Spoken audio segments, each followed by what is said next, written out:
ኦይስተር መመገብ ይቻላል ትሉኛላችሁ። ነገር ግን አልተፈቀደም። ክንፍና ቅርፍት ያላቸው እንዲበሉ፣ ክንፍና ቅርፍት የሌላቸው ደግሞ እንዳይበሉ በድናቸውም ጭምር የተጸየፈ እንደሆነ በደንብ ያልበሰለ ሼልፊሽን መመገብ እጅግ ከፍተኛ የሆነ የጤና ጉዳትን ያስከትላል። ያልተፈቀዱት የውሃ ፍጥረታትን መመገብ ለበሽታ ብቻ ዳርገው አይቀሩም ነው የሚለው። ይልቁንም ሰውነትን በከፍተኛ ሁኔታ ሊመርዙ የሚችሉ መሆናቸው ለጤንነት አደጋና ከባድ እንደሆኑ ከነ አሳ አይነቶቹ ጨምሬ ነው ማቀርብላችሁ።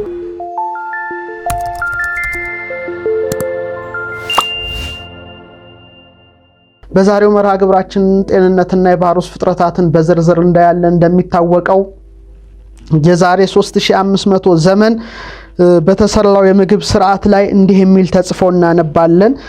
በውሃ ውስጥ ከሚኖሩት ሁሉ እነዚህን ትበላላችሁ።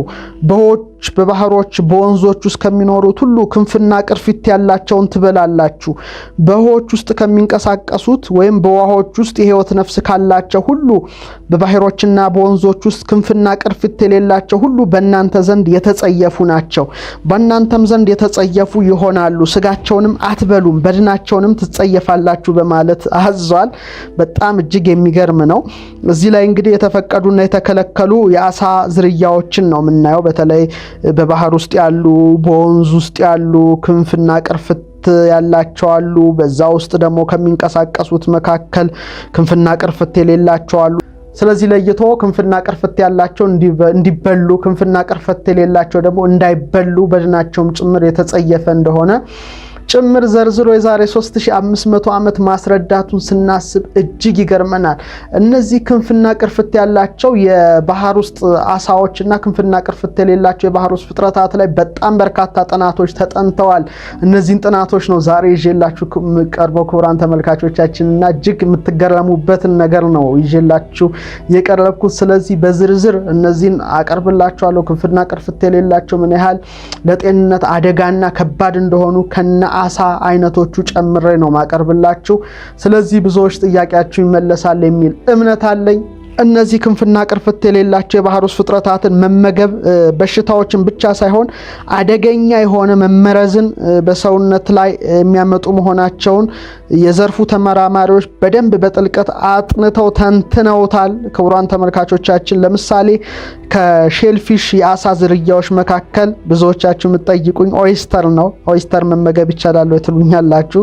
ነገር ግን አልተፈቀደም። ክላምስ የተባሉት እነዚህ የአሳ ዝርያዎች ምግባቸውን ማግኘት ይችሉ ዘንድ በየዕለቱ ብዙ ጋለን ውሃ በውስጣቸው እንዲያልፍ ያደርጋሉ።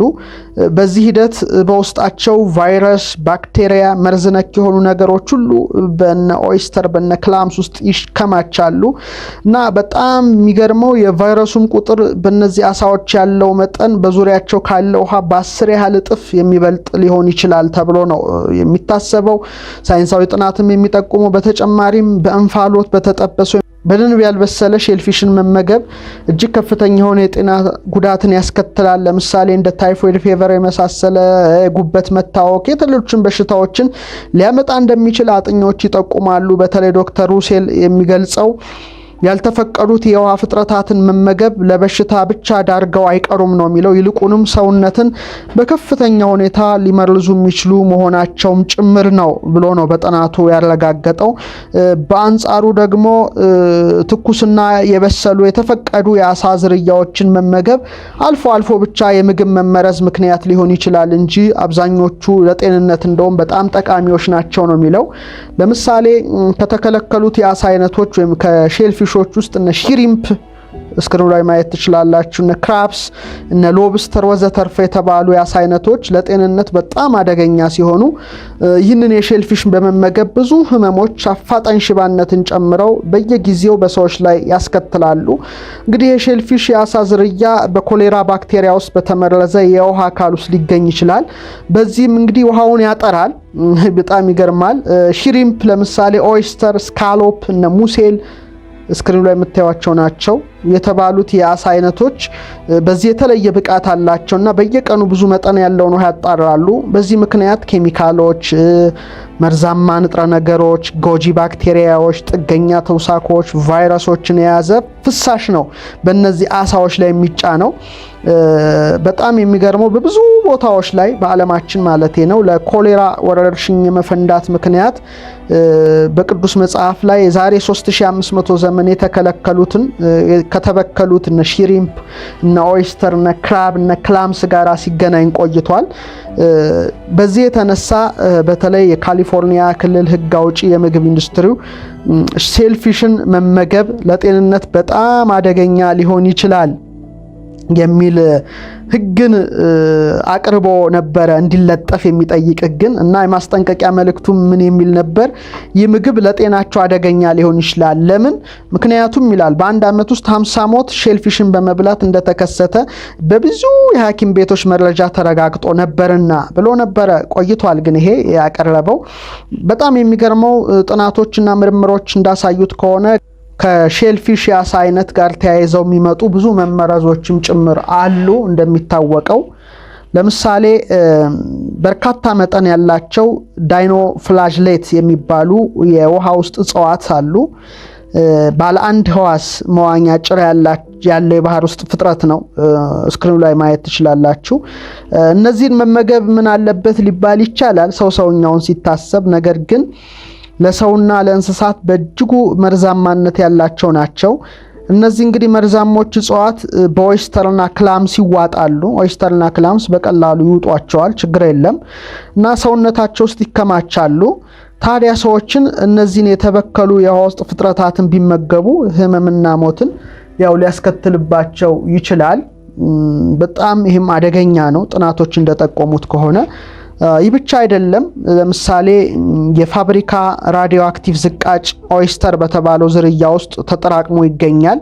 በዚህ ምክንያት እንግዲህ በዚህ አሳ ዝርያ ውስጥ ሊጎዳ የሚችል ከፍተኛ የሆነ ራዲዮ አክቲቭ በሰውነት ውስጥ እንዲኖር ሲያደርግ ያው ጥናቶች ምርምሮች እንዳሳዩት ከሆነ በዚህ መልክ የገቡትን እነዚህ መርዛማ ነገሮች ለምሳሌ ይሄን አሳ በደንብ አብስዬ ብመገብ እንኳን ለማለት እንዳያስችል እነዚህን የአሳ ዝርያዎች አብስሎ በመመገብ እንኳን እነዚህ መርዛማ ንጥረ ነገሮች ሊወገዱ አይችሉም ማለት ነው። ስለዚህ በጣም ለጤንነት እጅግ ከፍተኛ አደጋ ናቸው። ስለዚህ ክንፍና ቅርፍት የሌላቸው እንዳይበሉ፣ ክንፍና ቅርፍት ያላቸው የአሳ ዝርያዎች ብቻ እንዲበሉ የዛሬ 3500 ዓመት መታዘዙን ስንሰማ እጅግ ይገርመናል ክቡራን ተመልካቾቻችን።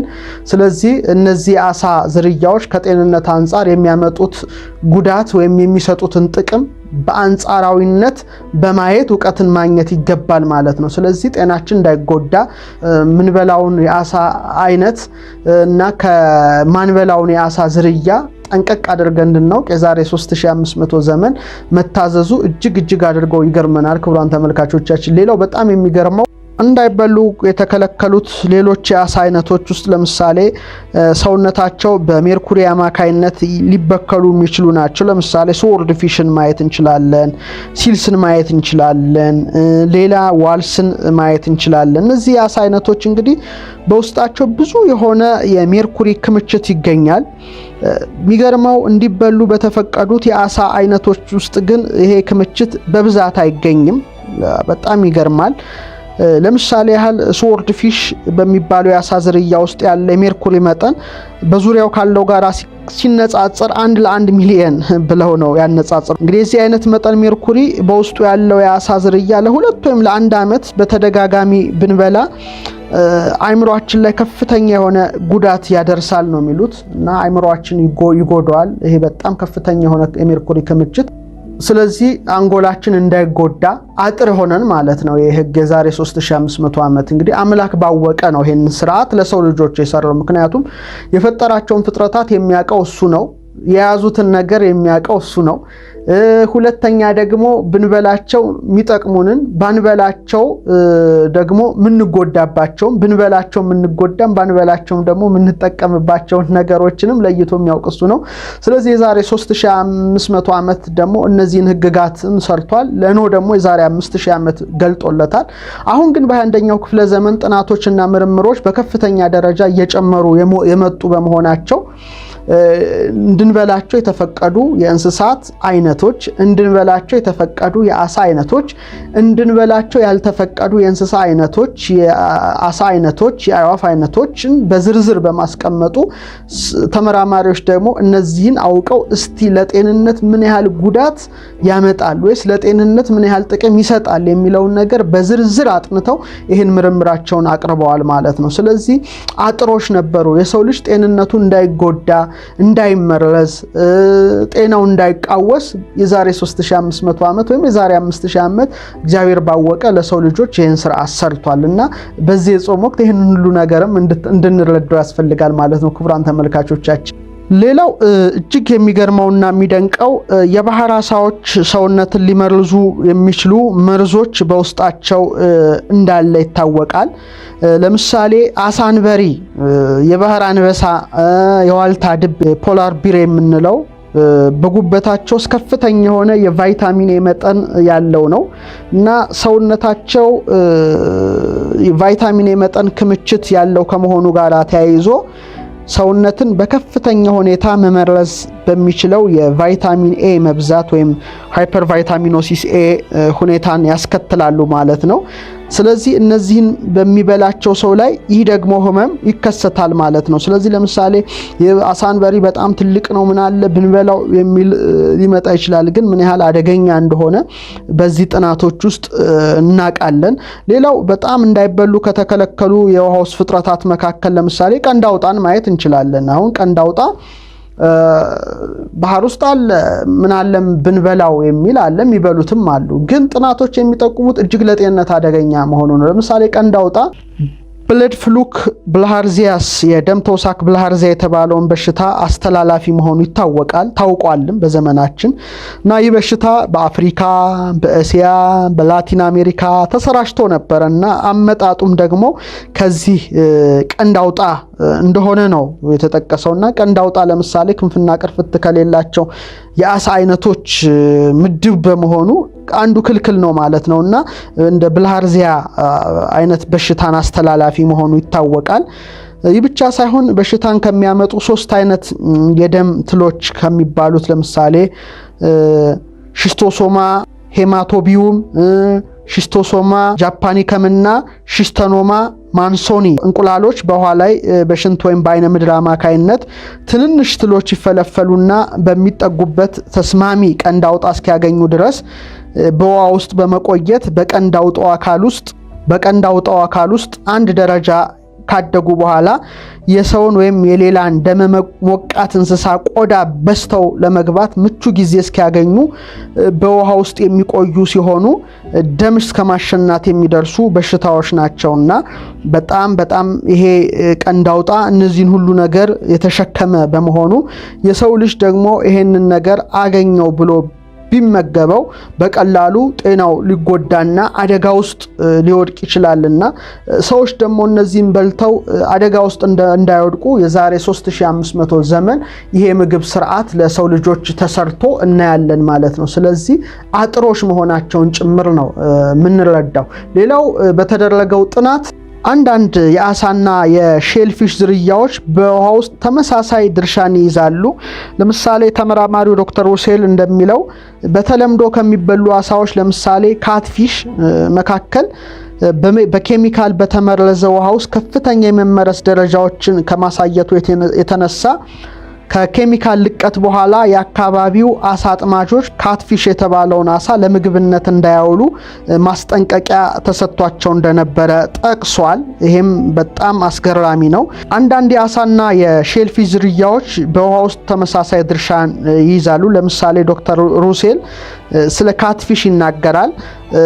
ይሄ ካትፊሽ በኬሚካል በተመረዘ ውሃ ውስጥ ከፍተኛ የመመረዝ ደረጃዎችን ከማሳየቱ የተነሳ ከኬሚካል ልቀት በኋላ የአካባቢው አሳ አጥማጆች ካትፊሽን የተባለውን አሳ ለምግብነት እንዳያውሉ ማስጠንቀቂያ ተሰጥቷቸው እንደነበረ ጭምር ነው የጠቀሰው። ይሄም በጣም ለጤንነት ያለውን ነገር ነው የሚያሳየው። ከጤንነት ጋር ተያይዞ ያለውን ጉዳይ ነው የሚያረጋግጠው። ጥናቶችም እንዳሳዩት ለንግድ የሚወጣው ወይም የተመረተው የካትፊሽ አሳ አይነት እንኳን በከፍተኛ ሁኔታ ለጤና ጎጂ ሊሆን እንደሚችል ሲሆን የዶክተር ሁሴል ጥናት የሚገልጸው በአሜሪካ ገበያዎች ውስጥ አሳውን ገዝተው ያጣጣሙ የበሉ ተመጋቢዎችም ገለጻ እንደሚያደርጉት በ1 ግራም የአሳው ስጋ ውስጥ ከ10 ሚሊዮን በላይ የባክቴሪያ ቆጠራዎች ሊኖሩ ከቻሉ አሳው እንደተመረዘ ነው የሚቆጠረው።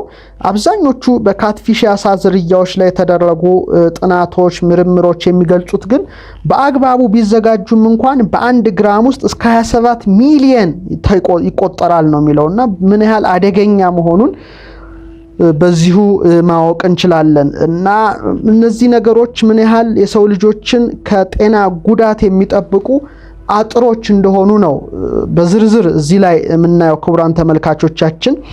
በሚቀጥለው መርሃ ግብራችን ላይ ደግሞ የተከለከሉ የአይዋፍ ዝርያዎች የተከለከሉ የነፍሳት ዝርያዎች እንድንመገባቸውም እንዳንመገባቸውም የተደነገጉትን ካመጡት እጅግ አደገኛ የሆነ የጤንነት አደጋዎች ጋራ በተያያዥነት በሚቀጥለው መርሃ ግብሬ ላይ ክቡራን ተመልካቾቻችን ይዤላችሁ ቀርባለሁ። የዛሬው መርሃ ግብራችንን በዚሁ ላይ እናበቃለን። ከልብ ይወዳችኋለሁ፣ አከብራችኋለሁ። የተቀደሰ ጊዜ ይሆንላችሁ።